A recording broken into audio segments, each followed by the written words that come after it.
আমার বদনামি করিয়া আমার পিছনে মাতিয়া নিজের সময় নষ্ট করিও না। নিজের সময় নষ্ট করো নিজরে টাইম দিয়া, নিজরে সময় দো, বালা হইব।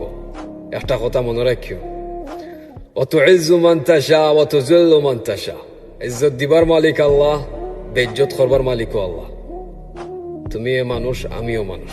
তুমি হাজার চেষ্টা করো না কেন, যদি আল্লাহ না চান তুমি আমার কিচ্ছু করতে পারতে না।